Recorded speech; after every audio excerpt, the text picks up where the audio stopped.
At the risk of antagonising Swiss football fans, we're bringing you all the eSports coverage right here on the Podium.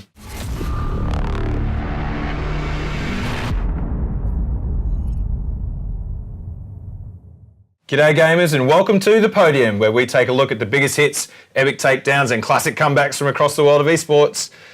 Flying in from the plains of Red Dead Redemption 2 is Mr. Joab Gilroy. Oh, I am, and having just burned down his entire house as well as his computer is Beau Ushay.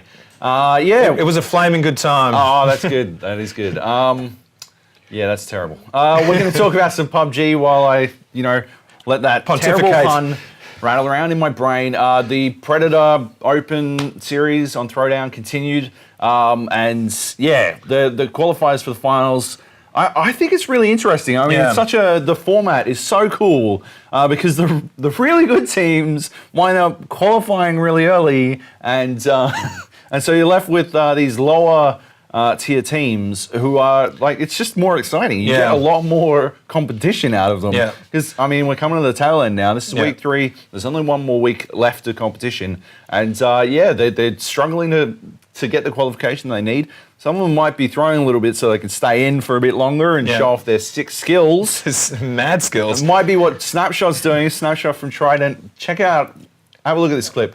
This is disgusting. They didn't even qualify. Let's just have a look. Goes down to destroy. Smoke grenade from Hob the Hobro immediately. A Snapshot will be watching an easy headshot to Slob to take him down, but he's right behind that piece of cover.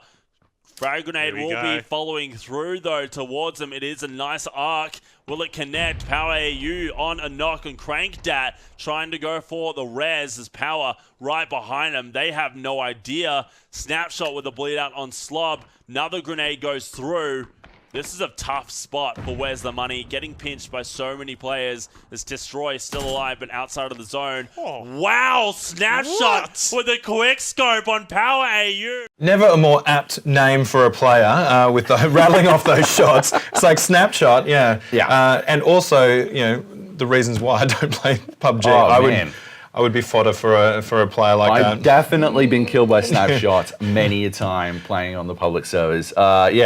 It's Trident actually haven't made the cut yet, but if they continue to play like that, I mean, there's no reason to think they couldn't. Yeah. But like I was saying, I mean, it's such good competition when we get down to these lower tier teams who don't have to worry about the big sharks. At the same time, I believe that the extra practice that they're getting is going to allow them to have a bit more of a shot against those sharks. They might be able to take one down, and that should be pretty interesting. I mean, the finals aren't for a little while yet, but I'm excited to watch them. Yeah, and that's the good thing about local leagues like this. You want to see them fostering younger talent. So if you've got the dominant teams, out of the picture, it's like, all right, like let these guys spread their wings, lock and load and see what they can do, right? And you're seeing Exhibit A right there with what Snapshot was able to pull off. So it's like you said, it's been really interesting the way they've structured and obviously paying off. Yeah, absolutely. So moving right along to an international competition that visited our shores, the World of Warcraft Arena World Championships Regional, the APAC Regional Finals. Quite a mouthful there, but the action was just as much of a mouthful. That's good. Over the course of 2 days, the best teams of South Korea, Taiwan, and Australia duked it out for the lion's share of 50 grand and a shot to compete in BlizzCon, tickets to BlizzCon. So it was fantastic. It was a really good competition. Australia managed to get up in the end, had a pretty rocky start on day 1, but just slammed their way through to the end. It was Gronks versus Mad Dog in the grand finals. Gronks stomped their way through the upper brackets. Mad Dog had to battle it up through the lower bracket all the way to, face off against their Australian, New Zealand competitors, I guess, teammates, friends. They are friends, and they might not be now, but that's true. Hadn't thought about it. Mad Dog managed to win. They battled. It's still a Cinderella story. It's amazing. I mean, it's awesome to see them get up. Yeah, it's also cool to see more World of Warcraft getting out there. I mean, obviously Australia's had a pretty good record with the MDI, the Mythic Dungeon Invitational. Yeah. We're going again to BlizzCon this year, but we had a bit of a rougher year in competition. But arena-wise, we look pretty good. Yeah, and to be honest, I haven't been paying much attention to the arena competitions, and was introduced to it when we were looking over the clips for today, and I was really impressed. Like it's a different kind of because I really love the RPG kind of style, and so seeing that in a competitive environment, I was really it really got my attention. So it was and as we'll see in the clip here, the action's pretty intense. You can tell that Mad Dog are ready to go to BlizzCon. This is an insane amount of damage. They feel robbed by the last victory of the Gronks, and they're looking to stomp them out, move forward to BlizzCon. Nox is trying to develop some momentum onto Oxygen, but not really finding any openings. 30 more seconds on Volchok's Trinket. He really needs that to connect his Spearlink Totem. The next double stun could easily close the game out. Fitz is locked in crowd control. Volchok pops Ascendus. Yosk moves over. That's the double stun. There's nothing standing between Mad Dog and BlizzCon except for some clutch heals by Volchok. He's gone to the fear. Double cross CC. Nux Kid needs to deny the execute for one more second, but it's not enough. Mad Dog are going to BlizzCon. So there you go. So competing, like you said before, $50,000, and the winner's going off to BlizzCon. Yep. So there's some good support there for the local teams. There's a bunch of Aussie teams competing at BlizzCon now. I mean, we've got Mind Freak in the HOTS. We've got Team Australia in the Overwatch World Cup. They the draw came out for that. Yeah. They're facing off against South Korea. Yeah. Which is not great. No. But they will. I 100% believe they'll get the chance to showcase their talents against probably the best team in the world, best national team in the world anyway. But hey, if you go to something like this, you want to test it out, test your talents out against the best there is. So, totally take it to South Korea, see what you can do. Yeah, if they can take some fucking good hits off South Korea, that's all that really matters. People will be sitting up and paying attention, which is awesome. And obviously, Mythic Dungeon Invitational. The Free Marzi is going to that again, and now Mad Dogs. There's a heap of Aussie teams going over, which I think is super exciting, and should result in some awesome results for Aussie players. Yeah, absolutely. So BlizzCon shaping up to be Aussie Fest. Love it. So heading back to Throwdown and looking at the Rocket League Championship Series, which is also in week 3 at the moment, and quite a few matchups there you liked as well. I mean, I thought it was a really good week for the RLCS. Oceanic, because it was super competitive. I mean, no game went 3-0. It was all 3-1s, I think. And I mean, the Chiefs lost a game for the first time this season against Chimpwits, who have been acquired by Sif Gaming. And then we wound up having Tainted Minds. We're going to see a clip of them playing they play so good.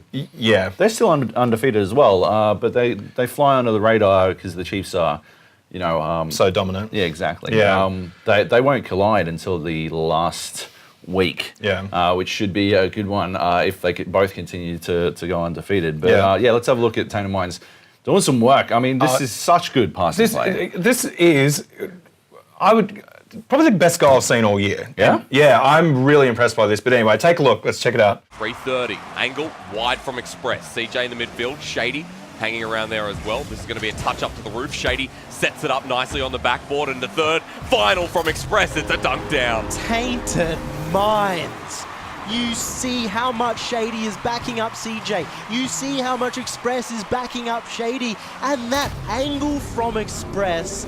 Last year he was so accurate, he's hitting that accuracy once again. You did see Zlatan, Taekwondo kick that ball into the goal, right? Like, that was a spectacular goal. It's the best goal I've seen today.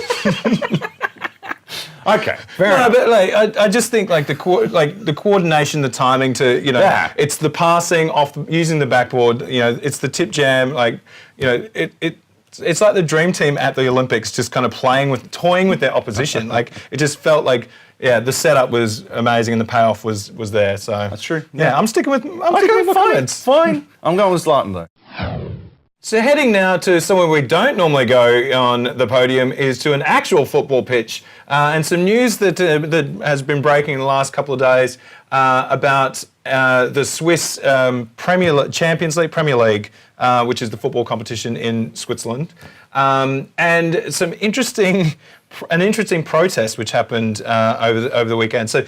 Now, there's been conflicting reports about what's actually going on, but my understanding is that the league is saying that all of the teams, or the actual football teams, must now also field an eSports team in FIFA competition. I'm not sure what that competition is, whether it's their own competition, whatever. And off the back of that, there has been protests by supporters of the club, which is saying, that's bullshit, eSports sucks, fuck you, here's a tennis ball. So we might just show the clip. All right, well, I just want to clarify, the league has come out and said that they are not mandating that every team has to have an eSports team or whatever. So, let's have a look at the clip and we'll come back after.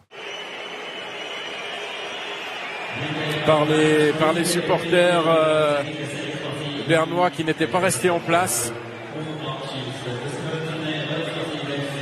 Et Monsieur Sam n'a d'autre solution que d'interrompre le match. Après un gros quart d'heure de jeu. Alors, il y a eu une fois déjà une manifestation de la sorte à Bâle, sauf erreur.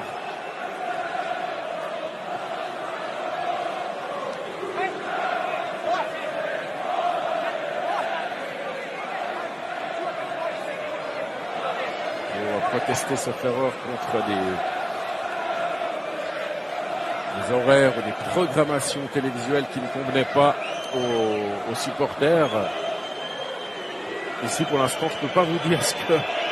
Apparemment, les Ballois, eux, étaient au courant. Apparemment, les fans ballois étaient au courant. Yeah, so we probably should have mentioned that it's actually all in French as well, but you get the drift of what was going on. So there was big banners unveiled with a pause button on it. They had signage which said, fuck eSports, eSports is shit, and obviously the tennis balls and controllers thrown on the pitch which had fuck eSports on it. Now, I need another controller. Mine's dying. So if you want to come and protest, the Sydney Football Stadium's next door. Feel free to come down and throw a controller or two. 3 would be nice. But so a bit of a random one. What's your take on this? It's super odd. I mean, there's a lot I don't understand about this. Yeah. First of all, why tennis balls? Because they're easy to throw, I guess. Yeah. But beer bottles are pretty easy to throw as well. And, it's a bit more threatening than a tennis ball. Yeah. Second of all, controllers cost $100. Yeah. That's an expensive protest. Yeah. Third of all, why the fuck does it matter? Why does it matter if they've got an eSports? It's not going to remove resources. If anything, I mean, if we see the way that mental sports psychologist coaching has gone the other way for the stuff we're hearing out of the AFL clubs is that they're learning stuff. Yeah, 100%. And you look at those examples with Adelaide Football Club and the Bombers. It's been welcomed with open arms. I just don't understand. And obviously, it's the protesters are a slim part of the overall supporters group for the club. I assume vocal minority or whatever. Yeah. But it's just. I could not imagine any Adelaide Crows fans, if there are any out there, Jackson, that you want to give us your opinions on what you think. No, but I just the mind boggles as to why. I think that I did read today that they're protesting because they don't want the investment to go into eSports when it could go into the grassroots of the club and supporting young talent. So that's kind of the crux of the protest, which is understandable. But we've heard they threw about $2,000 worth of controllers. And they could have invested that into the exactly. Football. I don't know. Or it's like the idiots burning their Nike shoes, right? That's it's donate them to someone who needs them. Dorks. But we've heard from Nigel Smart from the Adelaide Football Club and some of the other personalities in these sectors. The traditional football clubs that have invested in eSports, the reason they're doing it is to widen their customer base, and they'll actually make more money from it, so they can invest in everything more. Yeah. So it is a holistic thing. So it's very short-sighted of these idiots to literally throwing away money, and then metaphorically throwing away money by protesting something which is going to be beneficial for their club and for their league. Well, like there is, we call them idiots, but the truth is, my dramatic future sees a world with no more real sports. All sports are played by people in the virtual world, right? You strap in with like wires on your head, and no longer do you need manual dexterity to be able to use a controller or the WASD. I mean, it's gone. It's all gone, and everything is controlled by the head. Suddenly, old guys like me who can't move their fingers the way I used to, right? Suddenly I'm back in the fray. I'm winning. I'm a champion. And then my child, Bruce Gilroy. Bruce Gilroy. Bruce Wayne Gilroy. He's up there. He's kicking ass. He's the champion. He's the greatest of all time. Greatest of all time. He destroys Bronny in the Olympics. Bronny, yeah, and Bronny Jr. And Bronny, yeah, all the bronze. Yes, every single LeBron there ever was in the Olympics. A team of LeBrons. They're in the eSports now. There are eSports. They're all eSports. And there's Bruce Wayne Gilroy going for gold in Call of Duty, Black Ops 8. He's in this individuals. It'll be like 47 by the time Bruce Wayne Gilroy gets up there. But he's getting in young. Okay, he's the youngest champion there ever was. And he goes around the corner, and suddenly he's separated from his virtual avatar, and he's separated from himself. And he wakes up and he's in a pool of liquid, and he reaches around behind his head and he pulls out a tube, and he's like, "Hang on, if Neo lost all the muscle, if his muscles atrophied in the Matrix, why do my eyes hurt so much? You've never used them. How did he pull a tube out of the back of his head? True. It doesn't make any sense. No. So there you have it. Sloppy. There you have it. Those protesters are responsible for the flaws in the movie The Matrix. Is that what you're saying? If you think about it, right? Like, if all existence is just a simulation in some computer thing, all sports are esports. Deep.